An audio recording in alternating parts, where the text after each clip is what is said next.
morning, friends.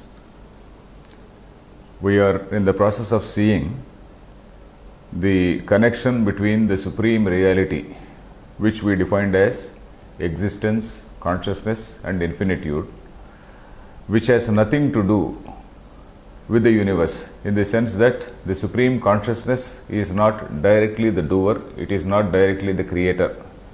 In other words, there is no doership in it. Doership is a new word which we use in Vedanta, because we have to coin some new words in order to explain some new meanings. So there is no doership in Brahma. So that is what it is. Then we were seeing that there is a postulation called Prakriti, there is a postulation called creative power, there is a postulation called the manifesting power or creative power, which is called Prakriti or Maya. Then I forgot to tell about an important link between this Brahman and the Maya. Why should there be a postulation? So that is an important point which I forgot rather. So now I have to tell you why that postulation is made.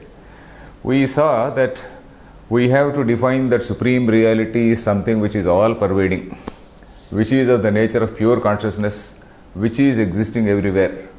So when that is so, this universe is something which cannot exist apart from Brahman, isn't it? When you say that God or Brahma is something which is all pervading, it is something which is infinite, then the universe cannot be apart from Brahma.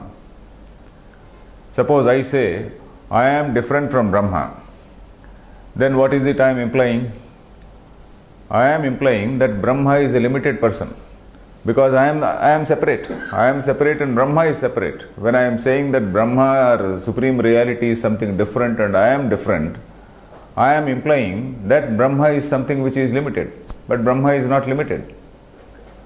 If I still foolishly insist that I am different from Brahma, then it only means that I am zero, because there cannot be anything apart from infinity.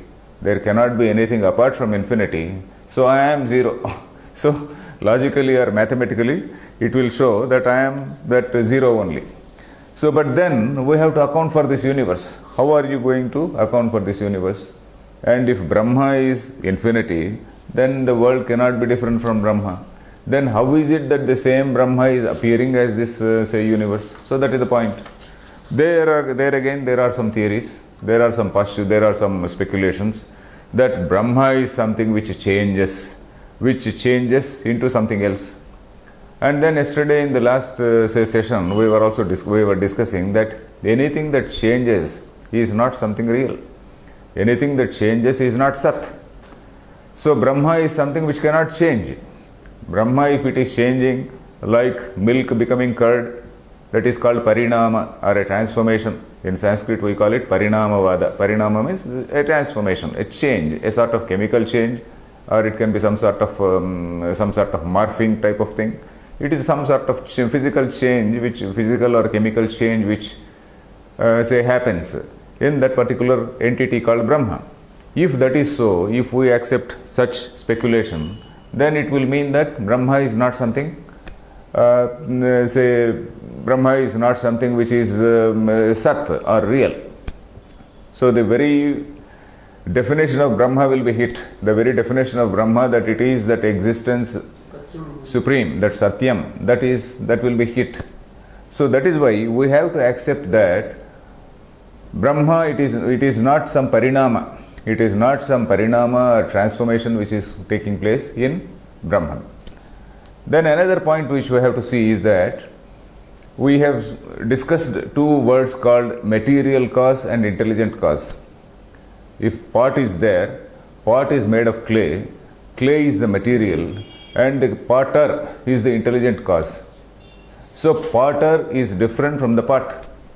The maker is different from something which is made.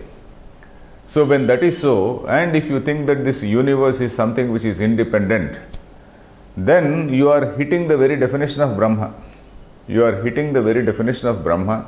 You are implying that Brahma is something which is finite, and universe is separate, Brahma is separate, there is a heaven which is separate, there is a hell which is separate. You are creating an idea where the supreme reality is something which is a limited entity. It cannot be. So that is why Brahma is at the same time the material cause and also at the same time the intelligent cause. It is at the same time it is the material cause and also the intelligent cause. So in that case, how are you going to explain this universe? So the only way which Vedanta says is, the only way to say or say understand is that it is what all we see is just an appearance in that Brahma. So what is this appearance? So there is some say peculiar say power. There is some manifesting power in that Brahman, which we are calling it Maya. So this is what is the link between this Maya and say Brahman. Is it okay, or should I repeat? It is okay. Maybe I will just repeat a couple of points. You see, Brahma we have defined as supreme consciousness which has no doership in it. It is not the physically creating the. It is not physically creating the universe. If that is so, how are you going to link up this universe with the Brahman? And nothing can be different from Brahma. Point 1, step 1 is nothing can be different from Brahma. If you say that I am different from Brahma, I am only insulting Brahma, because I am actually implying that he is a limited entity. Or if I still insist that I am different and whatnot, then it means I am zero, because nothing can be apart from infinity. So Brahma is something which has to include this universe also. Then we have to come to the second idea of the maker, that is the material cause, and the intelligent cause. So in the case of a pot and a potter, the material cause is different and the intelligent cause is different. But in the case of universe, these two cannot be different. So logically we have to see, or we will see that we have to say that this Brahma cannot be accepted as something which is insentient. Brahman is something which is of the nature of consciousness. If it is something insentient, like curd, like milk turning into curd, then you can accept some transformation. And in the case of consciousness or intelligent, there cannot be any change. Consciousness is something which cannot change. So that is the reason why we have to say that this in the case of this universe, this material cause and intelligent cause are one and the same, and it is nothing different, nothing apart from Brahma. Brahma, or the supreme reality, is at the same time the material cause and also the intelligent cause. So we have to accept it. And then if that is so, then what all we see should be a sort of appearance. And in order to account for that appearance, we say that there is some sort of manifesting power in that Brahma. That manifesting power, we are calling it the Maya or Prakriti. So that is the basic link between the universe and the say supreme reality. And at the level of this Maya, there is some order which we are seeing. At the level of Maya, we are seeing that there are some galaxies, there are some universes, and then all these galaxies, they are following certain laws. There is some law of gravitation. There are so many things. And when that is so, then we also presume a sort of cosmic mind. At this level of Maya, we presume some cosmic mind, some sort of divine order which is there in the whole thing which is appearing. So this divine order, or the cosmic mind, or the cosmic being, we call it that creator. That is the level at which we visualize all God forms. Any religion, if at all it is visualizing any God form, it is at this level. It may be God with form, it may be God without form. Even in the case of Christianity, though they say that God has no form, their book itself says that God created a man in his own image. So that is very much there. So which means that okay, whether God is having a form or not, what all we visualize as creator, creating this universe, something which is apart from him, and then creating heaven, creating hell, and there is a system, and creating all these heavenly bodies and whatnot, that is all at this level called Prakriti, at this level called Maya. So that is what we have to see. And in that, we were noticing that there are three tendencies. In the last session, we saw that there are three tendencies called Sattva, Rajas and Tamas. And I explained to you what is this Sattva, what is this Rajas and Tamas. And incidentally, we discussed these personality types, though the objective was not that. The objective was to see what are the tendencies in this Prakriti. In order to explain the tendencies, we saw this empirical observation of human beings. Not only human beings, you can observe anything in nature, and you can categorize it as Sattva, Rajas or Tamas. So that is what we saw. in the say last session, and we also noted that there is nothing in nature which is not composed of these three gunas. These three gunas called sattva, rajas and tamas. Everything in the universe, what all we see, it is something which is composed of these three gunas. When we say that it is composed of, it is not, we should not think in terms of any chemical composition. It is not a chemical composition. It is of the nature of a characteristic. It is of the nature of characteristic, but it is not a chemical composition. So that is again one point which we have to say remember. And we also saw that these three gunas are there in all beings. That means even somebody whom we call totally say bad person, there is some element of sattva in him, because there cannot be zero sattva. There should be some 1% of sattva at least. So there is nobody who is totally condemned. There is no one who is totally condemned say eternally. There is always a chance, because these three tendencies, they are always clashing with one another. They are clashing for predominance. So at some point of time, that person who is having only 1% of sattva may come into contact with some great man. Somebody, some saint, some saintly person encounters a robber, say, let us say, and that robber also becomes a saint. So this clash, this change is always there. It is not as though nature is determining a person to become like that and you are programmed to be in that manner eternally. It is not like that.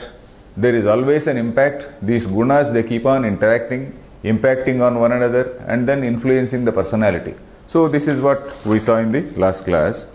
This sattva, rajas and tamas, they try to dominate one another, and at some point of time sattva may be dominating, another point of time rajas may be dominating, and just as in an individual sattva is dominating or raja is dominating, in the whole society there can be sattva dominating.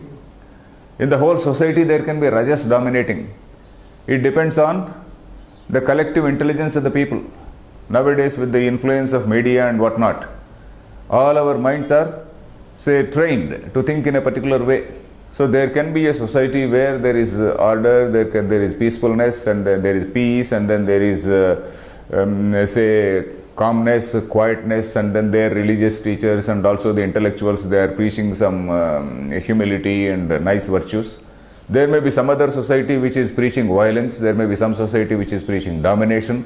So even nations can be sattva, rajas and tamas. It is quite possible, because nation is only an extension of the ego. Religion again is an extension of the ego. So our basic value system which is mentioned in the religion, mentioned in the Upanishads, is what determines the personality. So that is why all our Swamijis, they always talk about sannyasa, they always talk about giving up, they always talk about mano nasha, that is giving up the personal identity and then living for the sake of society. So this is what our sannyasis they do always talk about. So if you listen to some satsang, what you call satsang, in all satsangs you only come across this what is it, this what is called mano nasha. I didn't want to use that word. That is losing one's social personality. The society has given us a big identity. I am so and so, I am so mighty. So this sort of identity you want to give up. So that is the way in which our books say, and our whole system is like that. We can say that it is something like the predominance of sattva in our Upanishadic teaching. So now we will come to the point which we have to discuss today, that is this body-mind complex. You may come to this 24th slide. How did this body-mind complex evolve?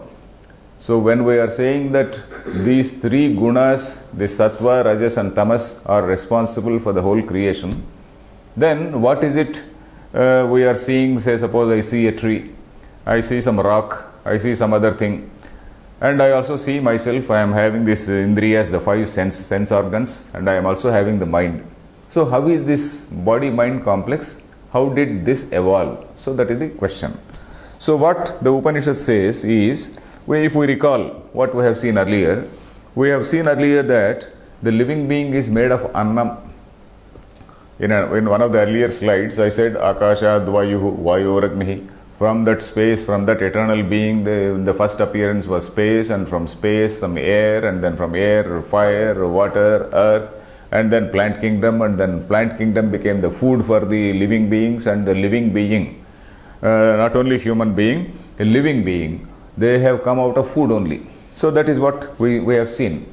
And then all these elements which we saw, these 5 elements, this fire, air, water, etc., etc., all these are having this sattva, rajas and tamoguna. You visualize 3 different components in sattva, in say Prithvi. Prithvi means earth. Suppose you take earth or any earth as a whole, or planet as a whole, or universe, all the solid thing in the universe. So this is composed of sattva, rajas and tamas. Then similarly water is composed of sattva, rajas and tamas. Similarly fire also has some component of sattva, rajas and tamas. And then the 5 elements in this universe, they are made of these three gunas. And then the sattva component of the 5 elements, there is some sattva guna. Sattva guna is knowledge oriented, that is what we saw. Sattva guna is knowledge oriented. Rajo guna is rather aggressive, and then it is trying to acquire and desire more things. And tamo guna is something which is dull, something which is inactive, dull, so that sort of thing. So this sattva component of these 5 elements, they evolve into sense organs and the mind. Our 5 sense organs. This is how, by sheer empirical observation only, this the rishis who have composed these Upanishads, they have come to this sort of say understanding. So this rajas component of these elements, this rajas component, rajas is that aggressiveness, that is thing, that is leading to our hands, feet and other organs of action. Because rajas is something which is dominating, going out, desiring things. So I desire something. So all these tendencies like desiring, going out and all that, this is made of this rajas component. Sattva is basically the intelligence component. Rajas is action oriented. And tamas is the external objects. So if I like idli, or if I like some dosa or some say pizza or something like that, the physical pizza is the tamas component. The desire to go is the rajas component, and the knowledge that it is pizza is of sattva component. So let us divide like that. So if we see the overall structure, whatever we see outside, that is whatever we see in the universe, whatever we see in the 5 elements, that is what is there in the body also. Or in other words, whatever we see in the body is something which is derived from external, from the 5 things outside. Because the body cannot, this body-mind complex, it has not come out of thin air. It has evolved from what is outside. It has evolved from what is outside. So, if we call this, the body-mind complex, a sort of micro, say, organism or something like microcosm, if we call it, then this microcosm is not different from the macrocosm. So there is an organic unity between this microcosm and the macrocosm. So this organic unity is something which we have to note according to this Vedanta. So this tamas component of all the elements evolves into gross body, flesh and bones, and also all the external objects also. All the external objects also. Then come to the next slide, 25th slide. So then what are the senses and how are they, from which element they are coming? So for example, the sense of smell. Sense of smell corresponds to, or we can say it has evolved from, the sattva component of the earth. Because earth or Prithvi is defined as something whose essential characteristic is smell. Any object, it is giving some smell. It is having some smell. So this sattva, the sense of smell, is something which relates to, or which has evolved from the sattva component of the earth. Earth, if we take earth as a whole. Then the sense of taste. Sense of taste, you are say finding different tastes. The tongue finds different tastes, and that corresponds to, or it has evolved from, the sattva component of water. And then this sense of sight. The sense of sight, because this is something which is related to light. Light means heat also. Fire, it not only gives heat, it also gives light. So that fire corresponds to light also. The fire, we should not only take it as heat, we should take it as light also. So the sense of sight, it corresponds to, or it is said to be evolved from the sattva component of this fire. Then similarly, the last one is sense of touch. The sense of touch corresponds to or evolved from the sattva component of the air. So these are the 5 senses which have evolved from the sattva component of the 5 elements. Sorry? Sense of hearing also is there. Sense of hearing is there. Sense of hearing, it is said to have evolved from the sattva component of space, akasha as we call it. So here, if we want to follow more closely, you have to see some basic Vedanta text. Basic Vedanta text like Vedanta Sara. There is a book called Vedanta Sara. There is another book called Tattva Bodha or Vedanta Sara. These are books which are explained by some of the modern Swamijis. For example, this Tattva Bodha is explained by Swami Dayananda Saraswati. So that book can be seen by the parents for a more detailed understanding. Then here we note, if you come to the next slide, how did the body-mind complex evolve? It is continued. Continued, number 2. So here we notice that each sense organ can cognize only one sense object. My eye can only see, because eye can only correspond to light.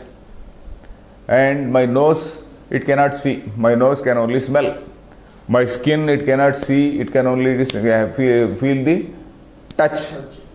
Similarly, my ear, it cannot see, it cannot taste, it cannot do anything. Even if there is wonderful food in front of you, it cannot see, it cannot smell, it cannot taste. It can only hear.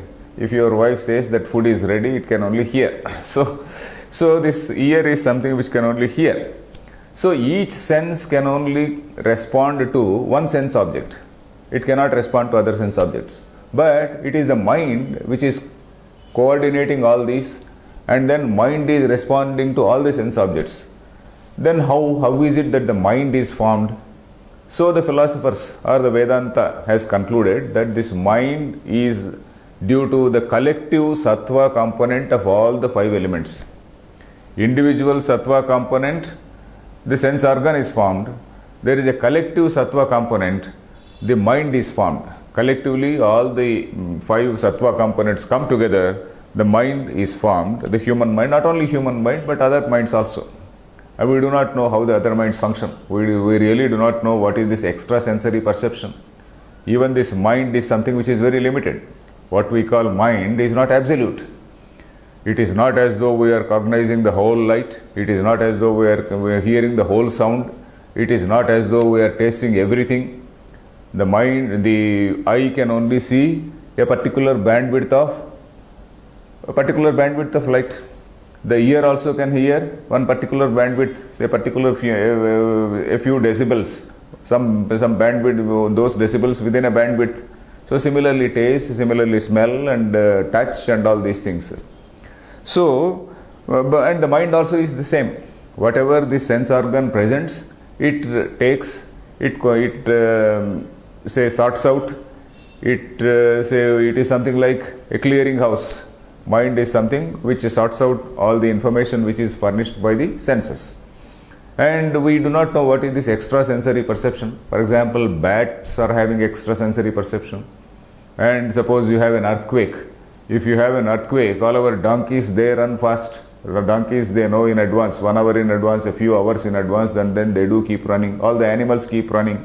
So which means they do have some more sense than we do. We have our donkeys and our cows and cattle.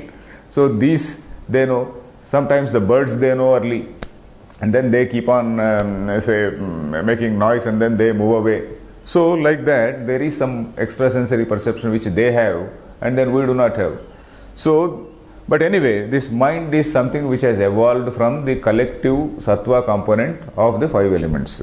So this is what we see. And the corollary, what is the corollary for this? Corollary means what follows. What is it that follows? This 5 elements called fire, earth, water, etc., they are all insentient, isn't it? They are not intelligence. They have evolved from that Prakriti. These are all insentient. So the mind, it might be there from the sattva component. It is able to receive signal. But the signal, this receiving mechanism itself is not intelligent. This receiving mechanism, suppose you have got some wireless receiver. This wireless receiver itself is not intelligent unless there is some program, some intelligence which falls on it.